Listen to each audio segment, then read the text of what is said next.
নমস্কার বন্ধুরা, কেমন আছেন সবাই? গল্প হলেও সত্যি চ্যানেলের আরও একটি নতুন গল্পে আপনাদের সকলকে স্বাগত জানাই। প্রতিদিন সকাল 9টা থেকে 9:30 থাকছে আমাদের নতুন গল্প। কথা মতো 1 আগস্ট থেকে 15ই আগস্ট পর্যন্ত স্বাধীনতার মাস হিসেবে থাকছে প্রত্যেক দিন এক একজন করে স্বাধীনতা সংগ্রামীর আত্মত্যাগের গল্প। আমাদের চ্যানেলে নতুন হলে অবশ্যই আমাদের চ্যানেলটিকে সাবস্ক্রাইব করে পাশে থাকবেন আর বেল আইকনটিকে প্রেস করে নেবেন পরবর্তী গল্প পাওয়ার জন্য। ভারতের স্বাধীনতা আন্দোলন ছিল কিছু মানুষের কঠোর পরিশ্রম, যার ফলেই ব্রিটিশদের হাত থেকে ভারত রাজনৈতিক দিক থেকে মুক্তি পেয়েছিল। ভারত উপমহাদেশের বিংশ শতাব্দীতে ব্রিটিশ সাম্রাজ্যবাদ বিরোধী যে সশস্ত্র বিপ্লববাদী লড়াই সংগ্রাম সংগঠিত হয় এবং যার ধারাবাহিকতায় ভারত স্বাধীনও হয়, এই আন্দোলনে যে সকল বিপ্লবীদের নাম সর্বজন স্বীকৃত, তাদের মধ্যে বটুকেশ্বর দত্ত একজন অন্যতম বিপ্লবী ছিলেন। বর্ধমানের খণ্ডকোষ থানার ওয়ারি গ্রাম, এখানেই 1910 সালের 18ই নভেম্বর জন্ম নেন বটুকেশ্বর। প্রাথমিকভাবে বেড়ে ওঠাটা শুরু হয়েছিল বাংলার মাটিতেই। বাবার ছিল রেলের চাকরি। কানপুরে নিজের কাজে চলে গিয়েছিলেন তিনি। একটার সময় পর বটুকেশ্বরও সেখানে চলে যান। কানপুরেই চলে তার পড়াশোনা। কিন্তু আগুনের আঁচ তো তখন সর্বত্রই ছড়িয়ে পড়েছে। ব্রিটিশদের বিরুদ্ধে পথে নামতে শুরু করেছে মানুষ। কেউ বেছে নিচ্ছে কংগ্রেসের অহিংস নীতি, কেউ আবার চরমপন্থী আদর্শ। অনুনয় বিনয় নয়, ব্রিটিশকে তাড়াতে গেলে বিপ্লবী আন্দোলনই হোক একমাত্র পথ, এমন দাবি উঠে আসছিল ভারতের কোনায় কোনায়। সেই পথেই পা বাড়ান বটুকেশ্বর দত্ত। চন্দ্রশেখর আজাদ তখন সোশ্যালিস্ট রিপাবলিকান অ্যাসোসিয়েশন নামে নতুন একটি সংগঠন শুরু করেছেন। সেখানেই যোগ দিলেন তিনি। সেখানেই আলাপ আরও এক মানুষের সঙ্গে। জালিয়ানওয়ালা বাগের মাটি থেকে উঠে এসেছেন তিনি। কথা বলে বটুকেশ্বরের মনে হলো দেশের স্বাধীনতার জন্য নিজেকে সমর্পিত করেছেন মানুষটি। বাড়ি থেকে বিয়ে শাদির ব্যাপারে জোর করায় পাঞ্জাব থেকে পালিয়ে কানপুরে চলে এসেছেন। নাম ভগৎ সিং। সেই থেকে শুরু দুজনের বন্ধুত্বের। একসঙ্গে দীক্ষা নেওয়া বিপ্লবী মতাদর্শে। সেই সঙ্গে গণেশ শঙ্কর বিদ্যার্থীর পত্রিকা প্রতাপের সঙ্গেও যুক্ত হন দুজনে। শুরু হয় আন্দোলনের প্রস্তুতি। 1928 সাল। সাইমন কমিশনকে নিয়ে বিদ্রোহের রেশ তখনও জারি আছে। এমন সময় প্রতিবাদ মিছিলের আয়োজন করেন লালা লাজপত রায়। মিছিলের একদম সামনে থেকে নেতৃত্ব দেন তিনি। হঠাৎই সেখানে চড়াও হয় পুলিশ বাহিনী। মিছিলের ওপর অবিশ্রান্ত লাঠি বর্ষণ করতে থাকে তারা। বৃদ্ধ লালা লাজপত রায় সেই আঘাত নিতে পারেননি। লাঠির ঘায়ে গুরুতর আহত হন এবং পরে মারাও যান।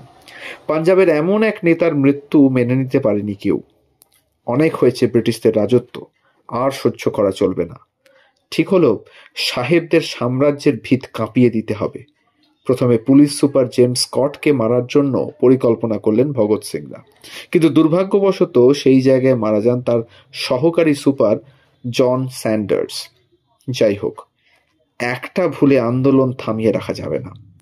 তার আগে ধরপাকড় শুরু হলে বটুকেশ্বর দত্ত পালিয়ে যান বর্ধমানে। বহুদিন পর আবার নিজের মাটিতে পা রাখা। কিন্তু ঘরে লুকিয়ে থাকলে তো চলবে না। প্রতিবেশীর বাড়ির নিচে এক গোপন সুড়ঙ্গে আত্মগোপন করেন তিনি। শোনা যায় ভগৎ সিংও তার সঙ্গে এখানে এসেছিলেন। এরপর দুই বন্ধু চূড়ান্ত পরিকল্পনা করেন। 8ই এপ্রিল 1929 দিল্লির পার্লামেন্ট হাউসে পাবলিক সেফটি ও ট্রেড ডিসপিউট বিল পাশ হওয়ার কথা ছিল এই দিন। সবার সঙ্গে সংসদ কক্ষে উপস্থিত ছিলেন আরও দুই ব্যক্তি। পরিচয় গোপন করে ঢুকেছিলেন তারা। দর্শক আসনে চুপচাপ বসেছিলেন, সুযোগের অপেক্ষা করছিলেন। হাতে রয়েছে তরতাজা দুটো বোমা। হঠাৎই বিকট আওয়াজে কেঁপে উঠল ঘর। ধোঁয়ায় ভর্তি হয়ে গেল। কয়েকজন আহতও হলেন। আর সেই ধোঁয়ার ভেতর থেকে গর্জে উঠল দুটো আওয়াজ, ইনকালাব জিন্দাবাদ। ছদ্মবেশ ভেদ করে স্পষ্ট হলো ভগৎ সিং আর বটুকেশ্বর দত্তের মুখ। পালানোর বিন্দুমাত্র চেষ্টা করলেন না দুজনে, বরং ক্রমশ গর্জে উঠছে তাদের গলা। একসময় এগিয়ে এলো সশস্ত্র পুলিশ। গ্রেপ্তার করা হলো দুজনকে। এরপর ভগৎ সিং এর ফাঁসির বর্ণনা তো সবারই জানা। তার জীবন নিয়ে আস্ত সিনেমাও হয়ে গেছে। আর বটুকেশ্বর দত্ত, তার বিপক্ষে খুব বেশি প্রমাণ জোগাড় করতে পারেননি পুলিশ, তাই মৃত্যুদণ্ড হয়নি। আন্দামানের সেলুলার জেলে বন্দি করা হয় তাকে। সেই সময় সেলুলার জেল ছিল বিভীষিকা। যেসব বিপ্লবীদের পাঠানো হতো তাদের উপর চলত অকথ্য অত্যাচার। অনেকে সেই অত্যাচারের ফলেই মারা যেতেন, নয়তো অসুস্থ হয়ে দেশে ফিরে আসতেন। বটুকেশ্বর দত্ত প্রবল অসুস্থ হয়ে পড়েন। তখন থেকেই বোধহয় ভেতরে বাসা বাঁধে টিবি রোগ। মুক্তি পাওয়ার পরে দেশে ফিরে এলেও ভারত ছাড়ো আন্দোলনের সময় আবার গ্রেপ্তার হন তিনি। না, আর কোনোদিনও বর্ধমানের মাটিতে ফিরতে পারেননি। একসময় নিজের চোখের সামনেই দেখলেন ভারতের স্বাধীনতা। এতদিনে স্বপ্ন পূরণ, যার জন্য এত সংগ্রাম, এত ত্যাগ স্বীকার, অবশেষে তা সম্পন্ন হলো। পাটনায় ফিরে গিয়ে বিয়ে করলেন বটুকেশ্বর দত্ত। তখনও কি জানতেন নিজের পরবর্তী জীবনের কথা? স্বাধীন সরকার তাকে স্বাধীনতা সংগ্রামীর কার্ড দিয়েছে, হিসেব মতো তার সমস্ত সম্মানই পাওয়া উচিত। সেসব কিছুই হয়নি। ভগৎ সিংকে মানুষ মনে রেখেছে ঠিকই, কিন্তু তার সঙ্গীকে ভুলে গেছে। বেঁচে থাকাকালীনই এমন দিন দেখে যেতে হয়েছিল বটুকেশ্বর দত্তকে। পরিবারের অবস্থা একদম ভালো ছিল না। বাধ্য হয়ে পরিবহনের ব্যবসায় যুক্ত হয়েছিলেন তিনি। কাজের জায়গায় মানুষটিকে কেউ কখনো চিনতে পেরেছিলেন কি জানা যায় না। আর্থিক অবস্থা ভালো ছিল না তার। ধীরে ধীরে শরীরও যেন সরে যেতে লাগলো। চিকিৎসা করাবেন কি করে? টাকাই তো নেই। প্রায় নিঃস্ব মানুষটা পরিবার নিয়ে ফিরে আসেন দিল্লিতে। সেই দিল্লি। চেয়েছিলেন মৃত্যুর পর তার দেহ যেন পাঞ্জাবের হুসেনিওয়ালায় দাহ করা হয়। সেখানেই যে বন্ধু ও সহযোগী ভগৎ সিং এর দেহ ভাসিয়ে দেওয়া হয়েছিল। বর্ধমানের ওয়ারি গ্রাম বটুকেশ্বর দত্তের সমস্ত স্মৃতি বাঁচিয়ে রেখেছে, কিন্তু তিনি নিজেই হারিয়ে গেছেন চিরতরের জন্য। 1965 সাল, মাত্র 54 বছর বয়সে অভাবের বোঝা কাঁধে নিয়েই শেষ নিঃশ্বাস ত্যাগ করলেন ভারত ও বাংলার অন্যতম বিপ্লবী বটুকেশ্বর দত্ত। এই ছিল আজকের গল্প বটুকেশ্বর দত্তের আত্মত্যাগ নিয়ে।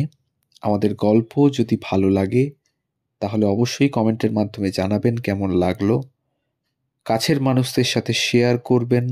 চ্যানেলে নতুন হলে সাবস্ক্রাইব করবেন, বেল আইকনটিকে প্রেস করবেন পরবর্তী গল্প খুব তাড়াতাড়ি পাওয়ার জন্য। সবাই ভালো থাকবেন। ধন্যবাদ।